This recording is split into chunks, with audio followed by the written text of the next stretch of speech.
Donc le 14 décembre prochain sortira donc le 20e film de l'univers Dragon Ball, le premier film Dragon Ball Super, composé donc d'un nouveau Saiyajin parce qu'on peut apercevoir, donc un Saiyajin sûrement avec un mode berserker comme l'aura verte qu'il déploie, sûrement Yamoshi, c'est possible. On ne va donc pas parler de cela, on va donc parler de la suite probable.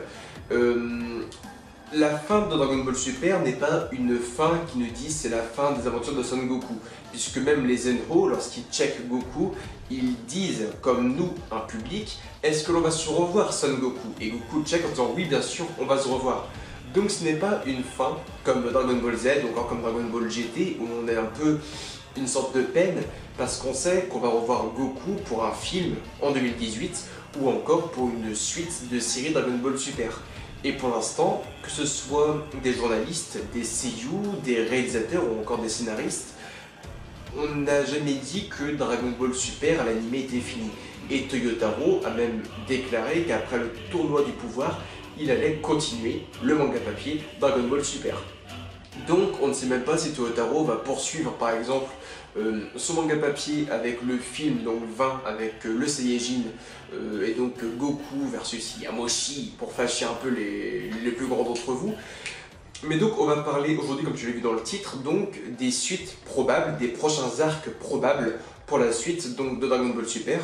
Donc cette vidéo sera en même temps qu'une deuxième, donc aujourd'hui on parle de l'univers 12, donc le garçon qui voyage à travers les époques et les timelines, mais elle sortira en même temps que le mystérieux roi de Sarada, et donc l'arc sur la planète Sarada. En tout cas c'est parti dès maintenant. Donc la promesse de Kiabe avec Vegeta, comme quoi le prince donc, des Saiyajin de l'univers 7 irait sur la planète donc d'origine de Kiabe, Caulifla et Kale de l'univers 6, était sûrement qu'à la base une promesse en l'air, mais elle a été rappelée un grand nombre de fois dans l'anime Dragon Ball Super, et puis c'était même une force pour Vegeta de se relever et de se battre contre Jiren le Gris. Cette promesse sera réalisée un jour ou l'autre, et on sait toutes et tous maintenant que Vegeta ira un jour ou l'autre sur la planète Sarada, qu'elle soit mise en épisode, en film, en OAV, en hors-série, en manga, peu importe dans le format, mais on sait toutes et tous que Vegeta ira un jour ou l'autre sur la planète Sarada pour rencontrer le roi de cette planète.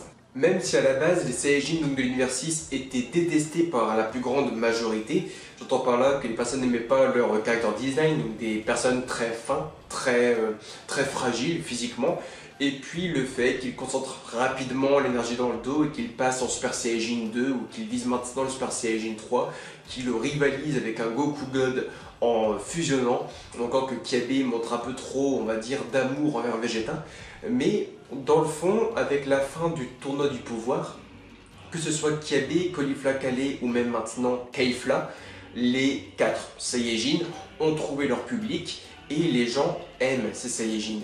Certaines personnes, comme DBTM ont expliqué aussi à la convention En Avant les Geeks, donc octobre dernier, DBTM verrait bien une suite de Dragon Ball Super avec l'univers 6 et les Saiyajin de l'univers 6.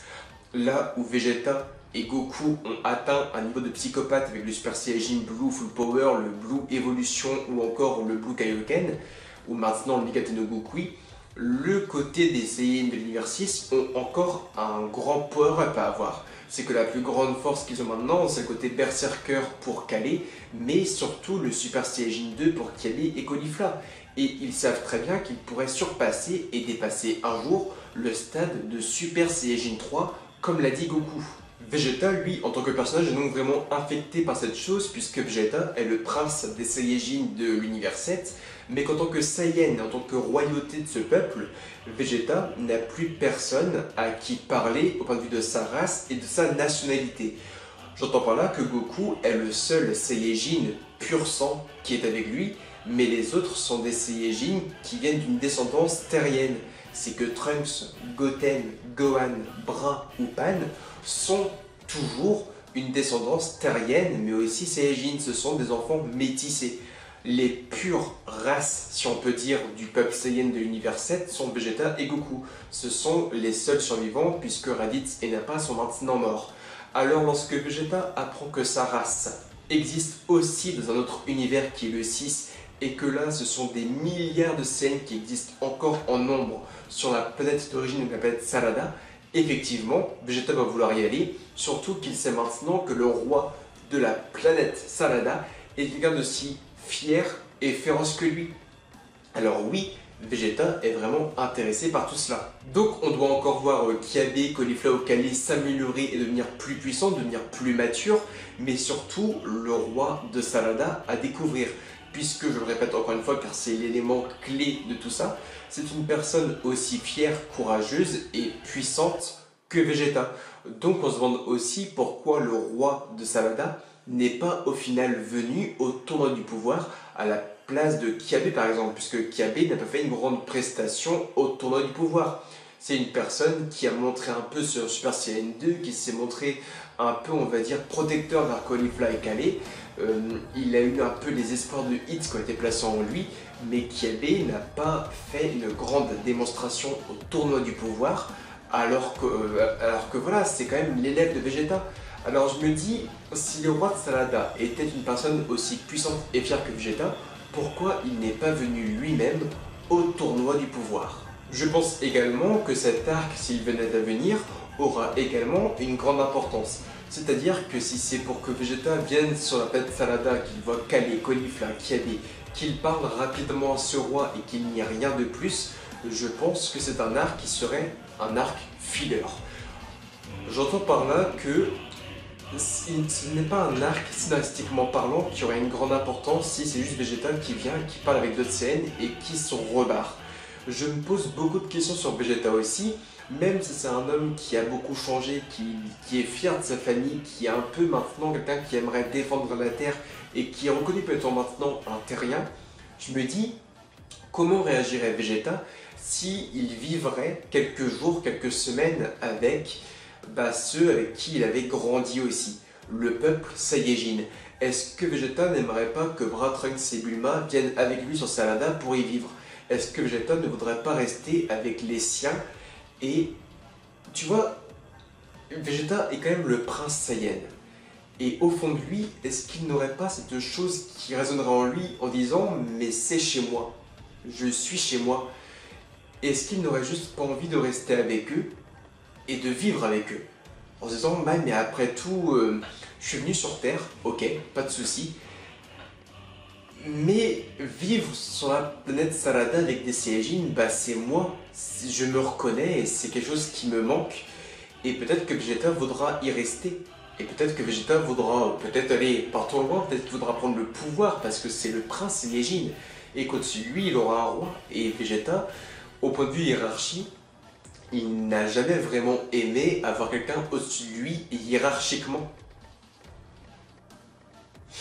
Donc ce sera à voir, mais si encore une fois l'arc Sarada venait à t'arriver, je ne pense pas que Vegeta serait juste un mec de passage et dire « Oh bon voilà votre roi, enchanté, etc. » Je pense qu'il se passerait quelque chose. Que ce soit Freezer qui vienne avec son armée pour détruire cette race qu'il a toujours détestée, car c'est aussi possible.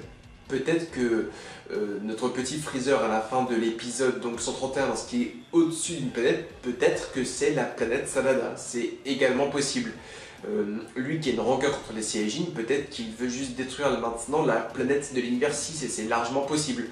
Donc on verra, mais je pense qu'il y aura quand même une sorte d'importance scénaristique où le roi sera impliqué, où Vegeta sera impliqué, où Vegeta sera un peu de retour avec les siens, peut-être qu'il voudra y rester, faire en sorte que Bulma vienne de force, etc.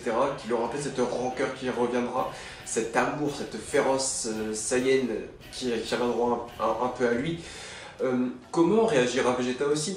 C'est que Vegeta, lui, il a grandi avec des Saiyans féroces et des personnes qui colonisent les planètes. Sauf que, comme a dit Kiabe, ce ne sont plus les Saiyans de l'univers 7. Ce sont des personnes qui aident les autres peuples, qui aident les autres planètes. Ce sont vraiment des Saiyans pacifiques. Donc on verra. On verra tout ça. Sachez aussi que dans le manga papier, on a quand même loupé le roi de très peu, puisque lorsqu'on a découvert Kale et Caulifla dans le manga papier, Caulifla attaquait une cargaison qui allait vers le roi. Donc on a failli voir le roi aussi. Donc ce sera développé, en tout cas, comme le montre l'épisode 131, Caulifla, Kale et Kiabe sont prêts à s'entraîner à nouveau pour développer le Super Saiyajin 3. Goku explique même qu'il pourrait un jour surpasser le Super Saiyajin 3, donc sûrement un Super Saiyajin 4 ou un 5, on ne sait pas. Et puis, il y a ce côté où Vegeta dit aussi à Kyabé qu'il pourrait un jour atteindre la forme du Blue, qu'il n'a pas encore développé. Et puis ce roi qui est aussi fier, aussi féroce que Vegeta. Qui est-il vraiment? À quoi il ressemble? Quelle est sa hiérarchie? Sa philosophie de vie aussi par rapport à son peuple? Comment il règne sur un peuple entier, une planète entière?